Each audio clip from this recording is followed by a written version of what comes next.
Because that's Oh, flash fiction. That's not even a short story. that's not. Oh, yeah. Okay. You. Yeah, we're doing this. We're doing. It's on, bitch. It's on. Nobody said we had to agree on this. It's on. Motherfucker. Is that the bumper? I think it is.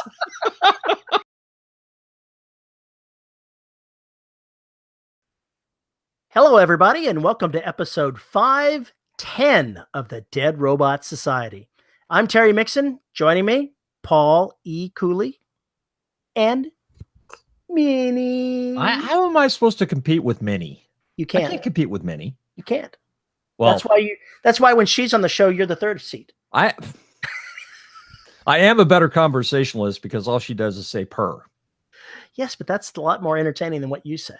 Ooh, wow. Ow. Well, on that note. How are you doing, man? I hear you went to an expo. Oh, now you're breaking up on me. Oh, now I'm breaking up on you? Now I'm breaking up on you? Yes. You want to start this over? No. It was just a little robot. Just a little robot. You're fine.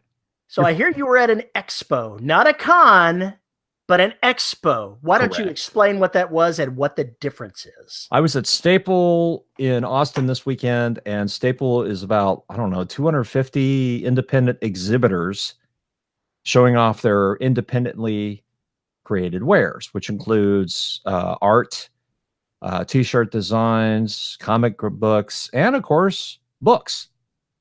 Not to mention jewelry and etc. and everything else that goes along with that. It's primarily a spot for indie comics to show off their stuff and indie artists and whatnot. But people come around and they check stuff out and they talk to you, and it's a chance to basically meet and greet some folks and maybe get them interested in your work.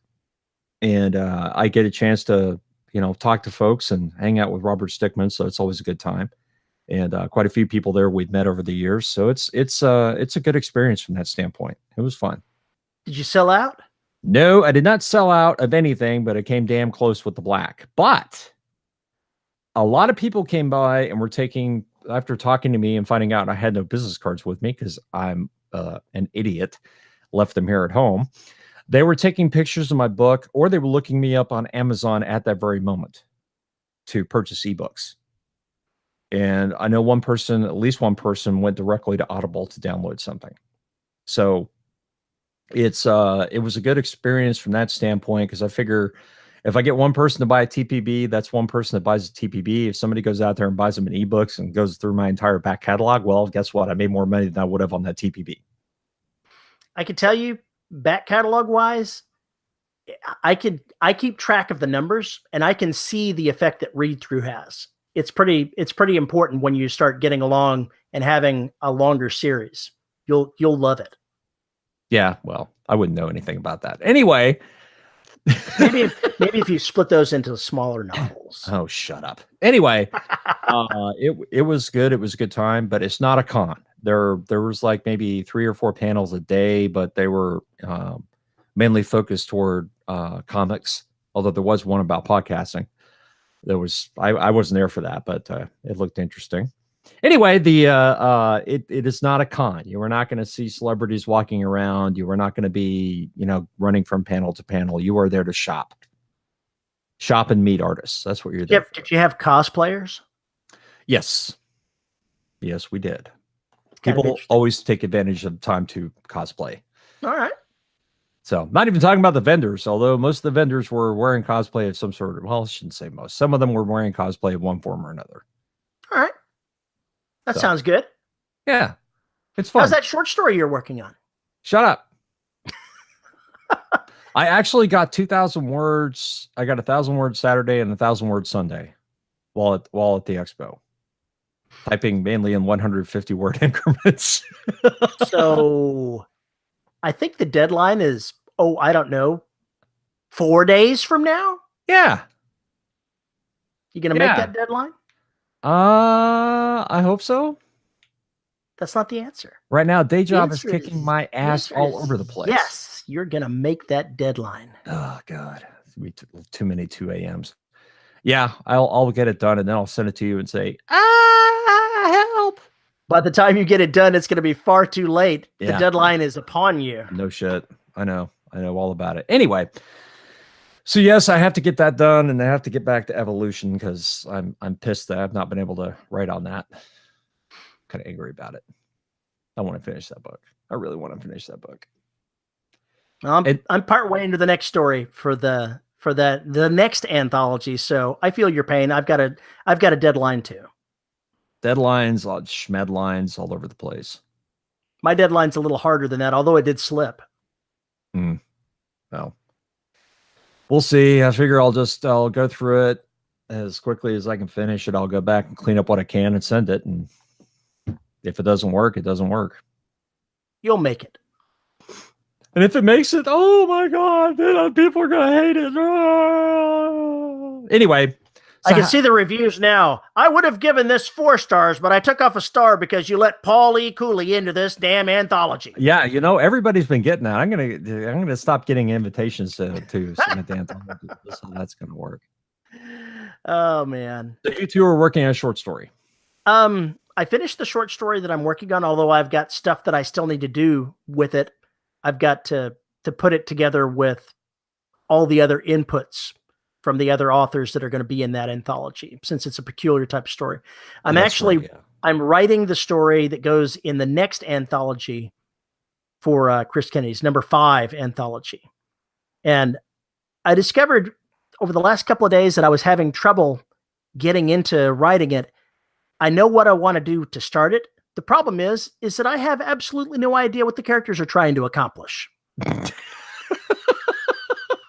That's kind of important for a short story. Yeah, that might be a problem. So I've not written very much into the opening because I really need to know what they're going to do. I've got to sit down for a little bit and think about it and saying, what kind of story is this? Do you at least know the setting? I halfway know the setting, but I've got to figure out what they're doing there. Why are they there? What are they hoping to accomplish? Maybe they'll tell you. Well, here's what I've written out. I've only written 129 words to start off this story. I already know that they are spies masquerading as reporters. Okay. But I have absolutely no idea what they want to steal from somebody as far as intelligence, who these people they want to steal it from, or what impact it will have. I need to know a little bit more about what they're doing before I can meander my way into this story, but I think I need to at least know what the end game is going to be. Lies. I've never started a story where I knew less about this. When I first started writing it, I thought they were just going to be reporters. Within the first 100 words, I decided, no, they're not reporters. They're spies masquerading as reporters. Which changed kind of what it is. I've got the story title. I'm working up the story title. Scooping the Opposition. Okay. So I obviously have run into a problem that I've never run into before, being stopped dead by having no clue what the characters are trying to accomplish. Dun, dun, dun! Once I know what they're trying to accomplish, it'll be easy enough to let the story tell who they're trying to rob it from and what the complications are. But I've got to do it. I can't just write my way into that because it's a little too vague for me. And I would normally have started today writing on the next co-authored book with Glenn Stewart, but he was delayed in his last book, so I won't get that till next Tuesday. So I've got this week to be able to finish that short story. Gotcha. Okay. So I've got a hard deadline. Yeah. I'm a lazy bastard. I intended to do so much when I finished my novel before the next book started. I said, I can accomplish all this. Bullshit. I was a lazy boy. Now, we'll see if I survive this week with day job because it's going to be bad. It's going to be rough. I have a lot of work to do. Yay. Well, it's going to be fine. The day job will have its ups and downs, but you'll be able to create stuff. Mm-hmm. What I want to talk to you about today, Paul, is a very odd topic. It's very business related. Very business related. We don't do business here. We occasionally do. We do? Oh, more often than you might think, since somebody said, you talk about business an awful lot. Yeah. You're right. Okay. What are we talking about with business stuff? Exclusivity versus wide distribution and what that means. Oh, okay. And here we go. Let's dig into it. Paul, I've been thinking about something. The whole wide versus Amazon exclusive conversation, I keep seeing it pop up over the years in various writers' forums where people are saying, should I do this? Should I do the other? And it's a topic that never goes away and never really seems to have a satisfactory answer. No, it doesn't. There's plenty of apocrypha around it, and then there's actually some cold hard facts. So I've been watching the conversation enough to start to pull a few facts out of the business. And I've had other writers say that going wide is diversifying your business. It's putting yourself out on multiple platforms so that one platform, i.e. Amazon, can't change something and screw you over. Right. Which there's logic to that. And then you start looking at the size of the KU money versus the size of what people revenue-wise get going wide, and those are roughly comparable from a number of people that I've heard. So if you go wide, you have the potential to earn as much money as being in KU, but you got to work for it. You got to hustle. And what kind of hustling? Advertising, marketing, faster production, lots faster production are the things that I've heard. One successful writer that I've heard saying that he's going wide, he has got a killer production schedule and he is a marketing guru. I think he'll make it. But I look at everybody else and I go, can anyone else? Yeah, that's really a good question. Well, I mean, somebody like Jake Bible could. Probably so, but he's a very productive writer. He publishes things fairly quickly. Yes. And that's one of the keys of being able to be successful when going wide. Because honestly, your next bestseller is Barnes and Noble. Seriously, your next bestseller is Barnes and Noble. I thought it was very interesting the other day. I went on and I did a search for Derelict. I think it was Derelict. I was looking for something. I can't remember what it was now. But it said, destruction is available from these retailers. And sure enough, one of them was B&N. And you're surprised? I was like, what? Interesting. Well, it's funny because I remember back in the day, back a long time ago, in a galaxy far away. This would have been 6 or 7 years ago, I guess. Okay. When I started putting stuff out there, I did not do anything exclusive. Everything was all over the place. I was using Smashwords. I was on, all sorts of different things, and all over the place. And I didn't do any of the exclusivity because it was just kind of like that was partially an idealistic stand, and the other part of it was I just wasn't on board with it. I wasn't getting any kind of traction there anyway. So what does it matter? Now, I had to go exclusive with the Black and Derelict because that's not me publishing. That's Sever Press publishing. So they do whatever they do, and I'm stuck with it. So all those animals are exclusive. However, all the audio rights are mine. The Black is completely exclusive to Amazon for now, brought to Audible for the next 7 years or whatever the fuck it is. But the Derelict Saga is non-exclusive. So non-exclusive, what does that allow me to do? It allows me to go to Authors Republic or Spoken Realms, whomever, and basically get that book distributed over the wider network. But that also means on the other side that Audible's not going to market my book. Amazon's not going to help market the book. And that hurts. I've discovered a lot. I've discovered definitely being in KU for somebody like me that it is definitely a resonance type effect.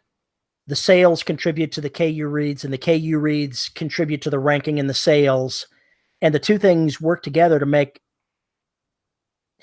KU is in excess of 60% of my revenue.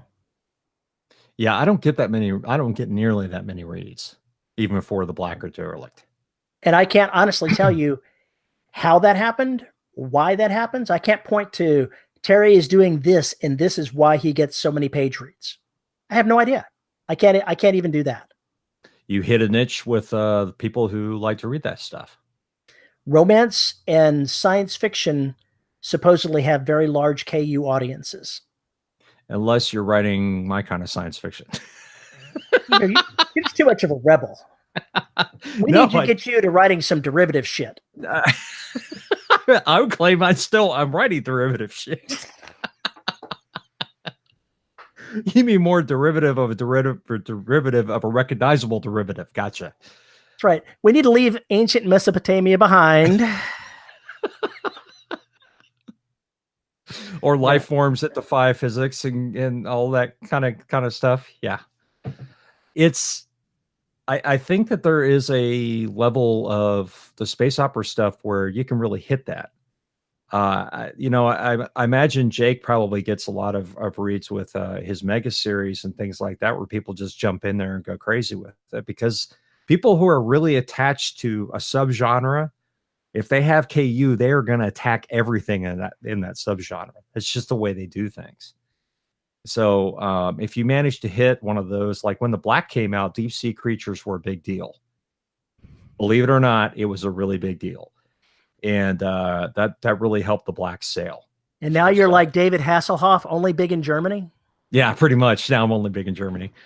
I don't think my books are selling very well in Germany. I was using that as a crappy, weird analogy, mocking David Hasselhoff. Anyway, that notwithstanding, it's just funny, if you hit that vein at the right time, then yeah, you're going to get attacked by the folks that are in that subgenre, and if they find something new because they've read everything else and it's the first big release in that subgenre in a while by someone they recognize, they're going to flock to it. That's just the way it works. I think one of the things that may have helped me there is my first book came out at the end of July in 2014.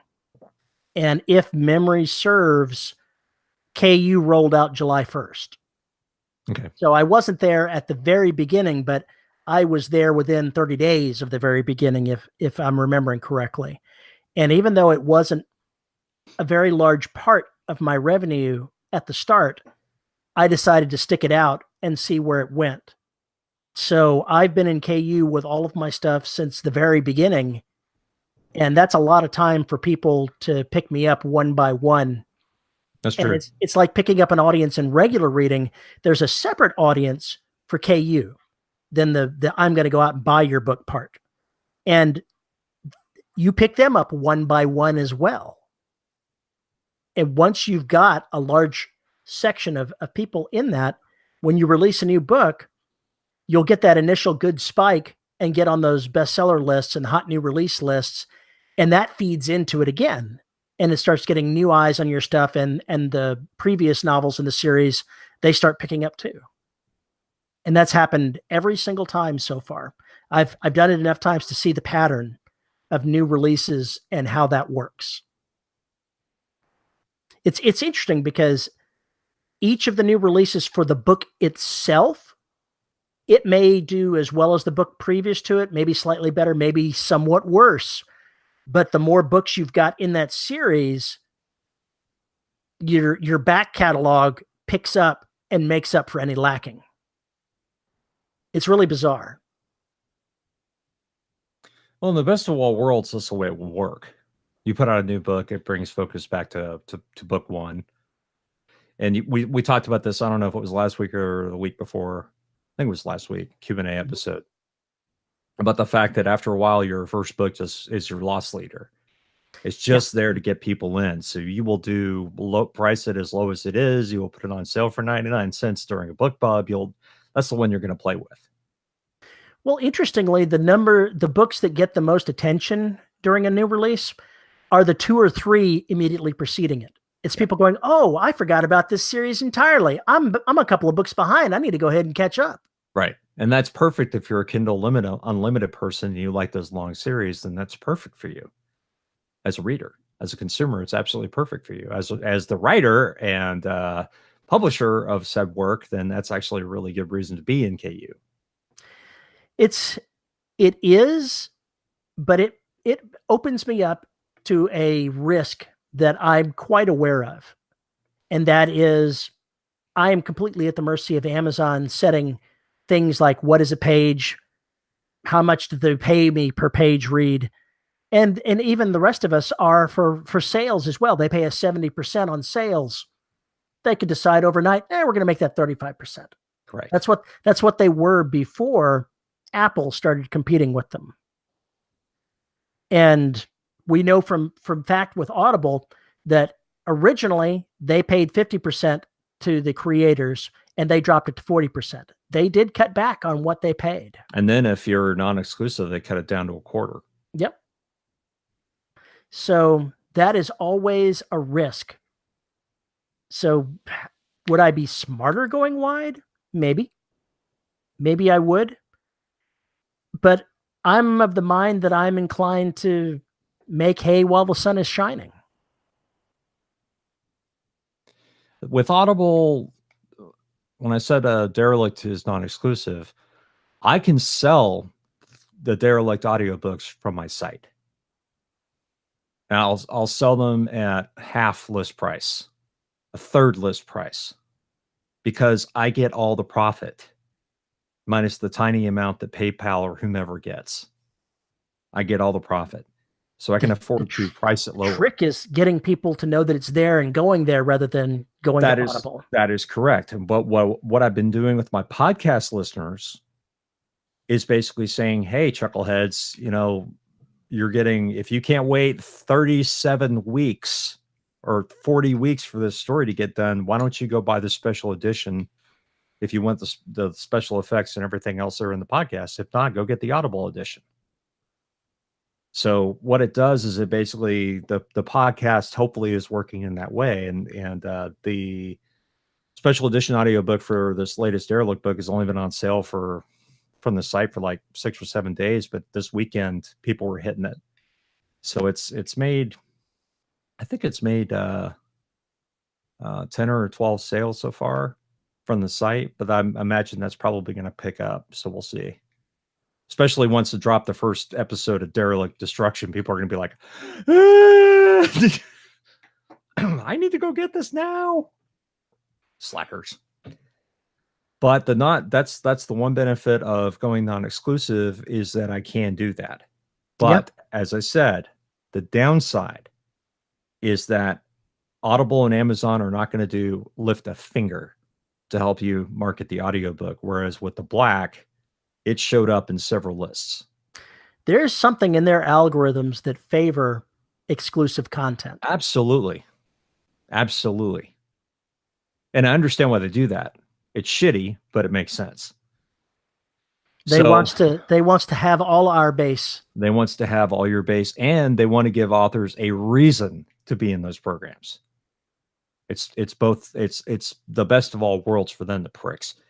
Anyway, so what does that mean about the non-exclusive? That means I went to whatever other clearinghouse, Author Republic or Spoken Realms, and basically said, okay, I'm going to put Derelict together for these guys as opposed to how I did it for Audible, and run through the same rigmarole and put it up there.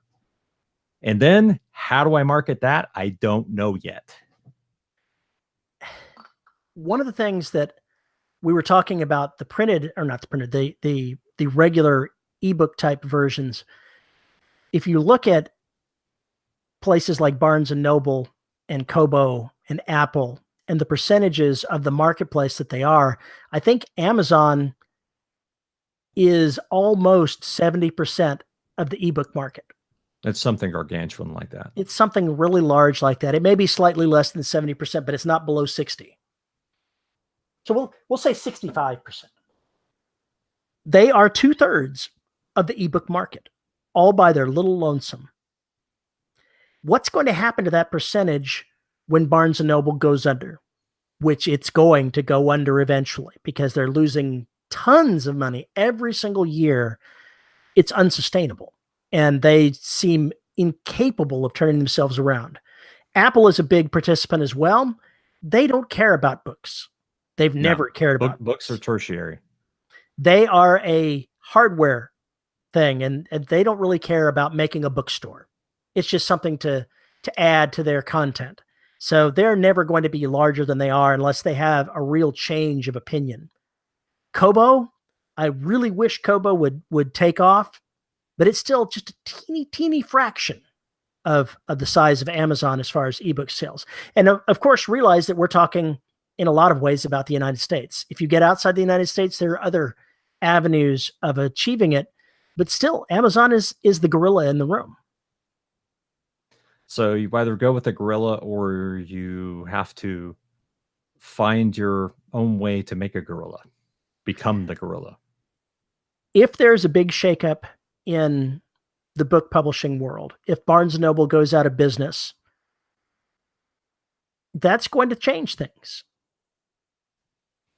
Will Amazon reduce what they pay when Barnes & Noble goes out of business if the marketplace changes that drastically?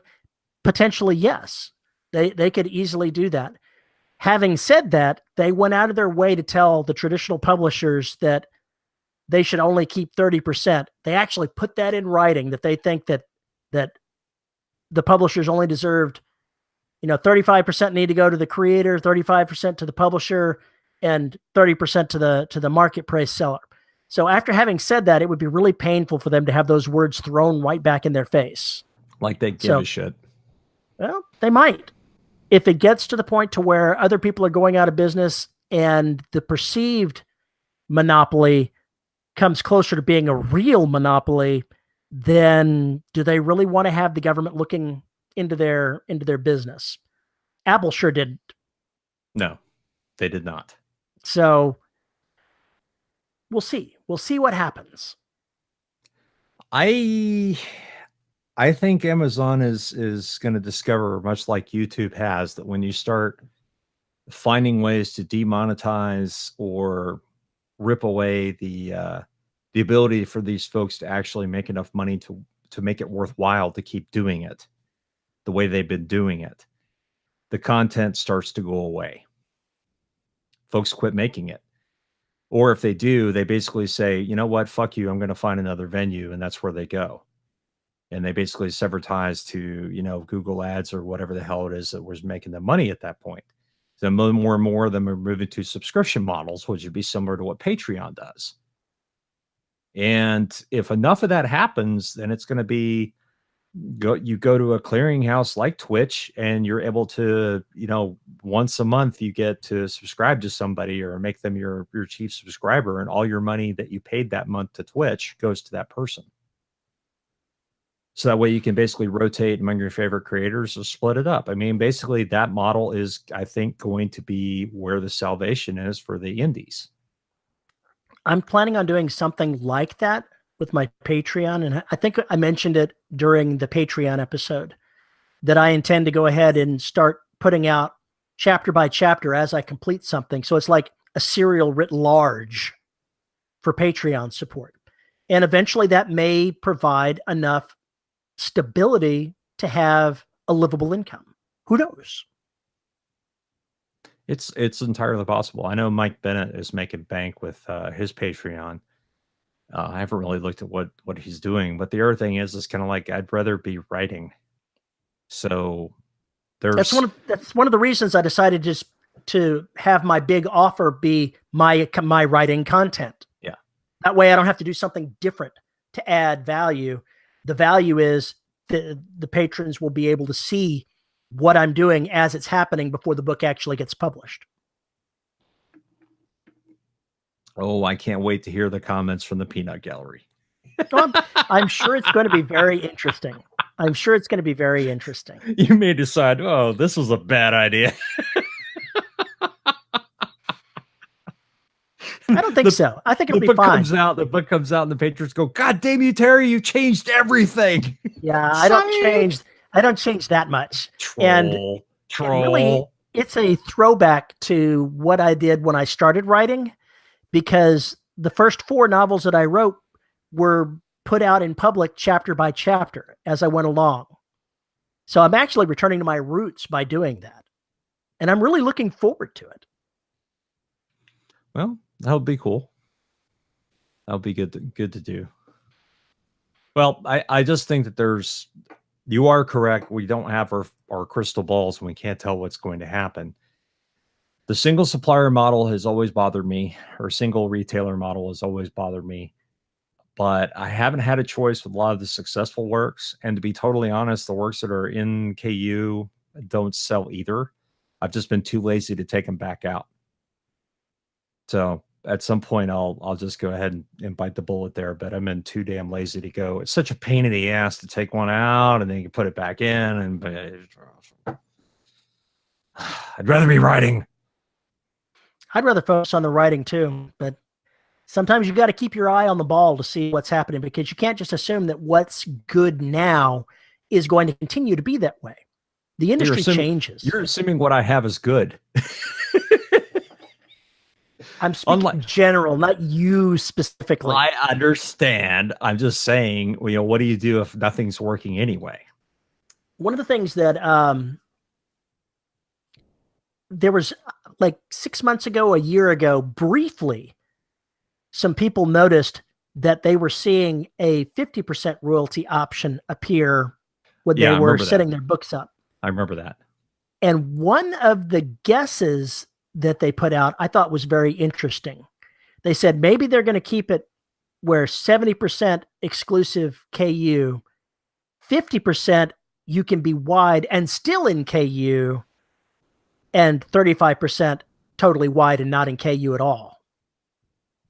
I think that if they ever did something like that, it would diffuse a lot of their potential downside. But who knows if they'll ever do it? Somebody was playing with it. Somebody was playing with the feature. I don't think they were playing with it so they could reduce everybody that was being paid 70% down to 50%. But that's possible too. If they do that, it will be Armageddon. That's what that will be. It will be Armageddon. Writers will protest alone in their homes. That'll be very simple. It'll be like, okay, well, now there's no reason to be here. Yeah, once you get down to 50%, that's pretty damn close to 35%. But it's not very far. It'll be interesting. Because at that point, I would put on my Amazon author page, by the way, here's all the other places you can buy my shit. I think they'll strike you if you do that. I think that they will, if you put links to other stores, I think that they will take action. No, I wouldn't do that. I would link to a page at shadowpublications.com that lists all the other places my book is available. Yeah, that you could do. So, calm down, folks. Don't go crazy now. Oh my God. Anyway, yeah. Like I said, and you told me I was nuts, but I think there's a sea change coming. I don't know that's what the next disruption is going to be, but it's time for another disruption.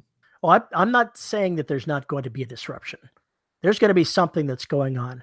Whether somebody's going to come up enough to challenge Amazon in the near future, that I am unsure of, because there's nothing on the horizon that seems that large. No. Even Kobo moving into Walmart is not going to be that big. It would have to be a game changer, and I have a feeling the game changer is going to come partly by something we're not even aware is there yet. And that's entirely possible. And it'll catch on in some other way. I don't know. But I think that something's coming, and the scary part is it'll be in Amazon's best interest to make sure they have competitors, just like Microsoft realized. All right, so why would you want to go wide? To protect yourself from the risk of being solo anywhere.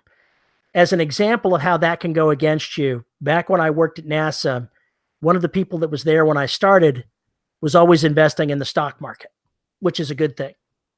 Unfortunately, he was always investing in Cisco. That's the Oh, only thing that he ever bought was Cisco stock. And so he was always bragging to his friend, who was my mentor at work, about how well the stock was doing, how he was going to buy himself a Corvette when he cashed out. And then years later, the market fell out of the stock on that and he lost an ass ton of money. And that's the risk with being solo on something.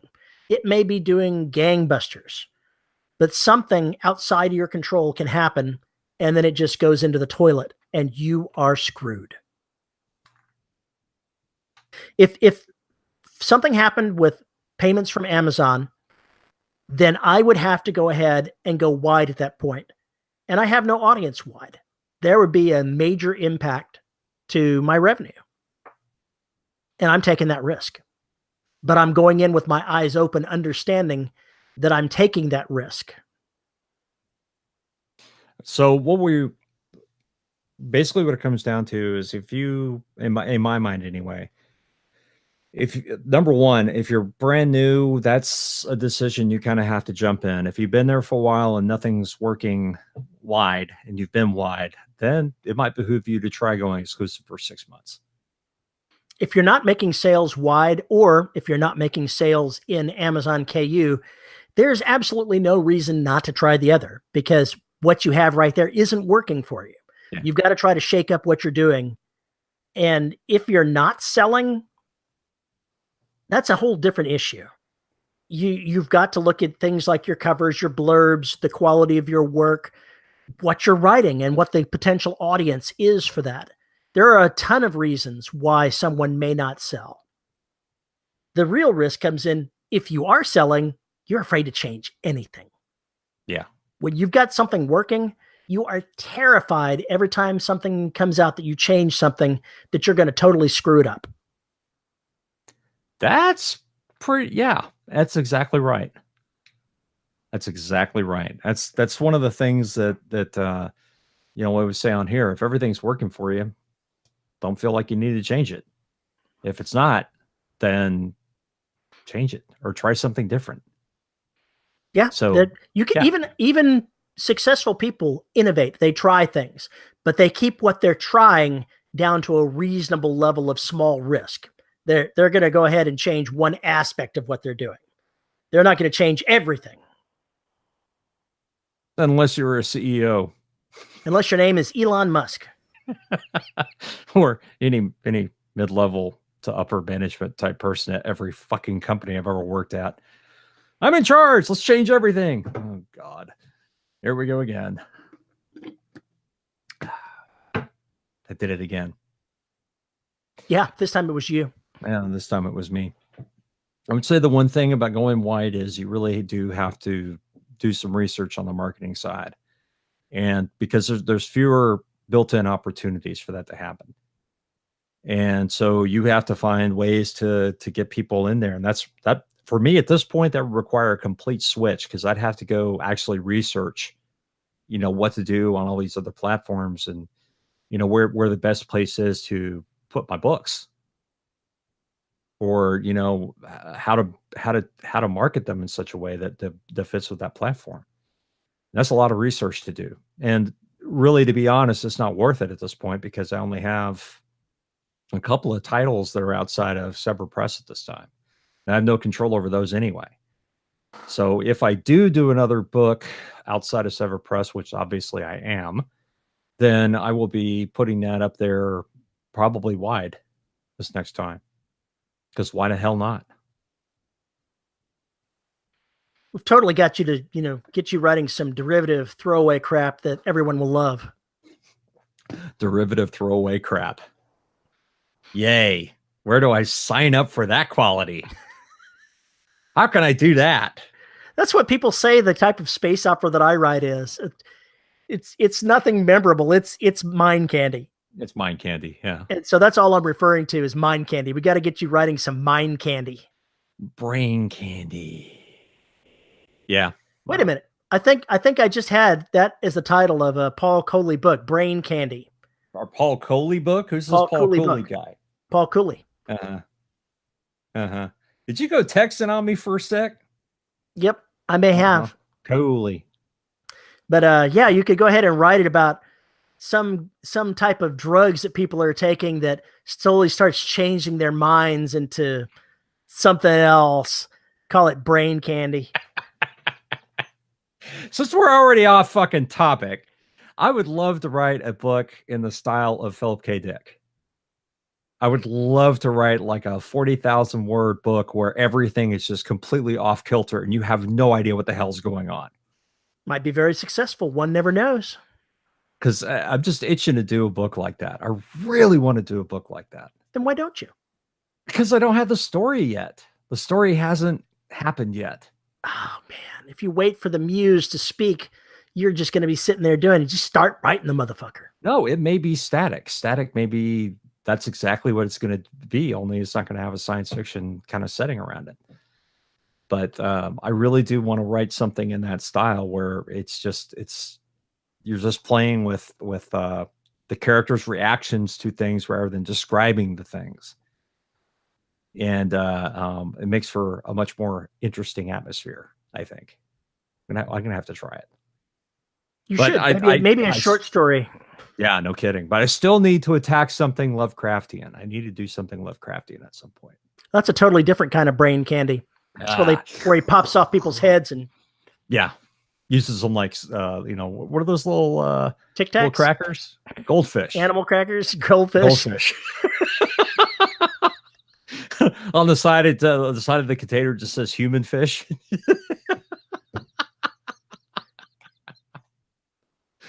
Oh my God. Yeah. Okay. That's right out of a Kurt Vonnegut novel. It's got to be. Pretty much. All right, Paul, let's go ahead and start bringing this to a close here. Obviously, we could go, there are many reasons why someone could choose either direction. One thing you've got to keep in mind is whatever you do, you have to be able to measure the results.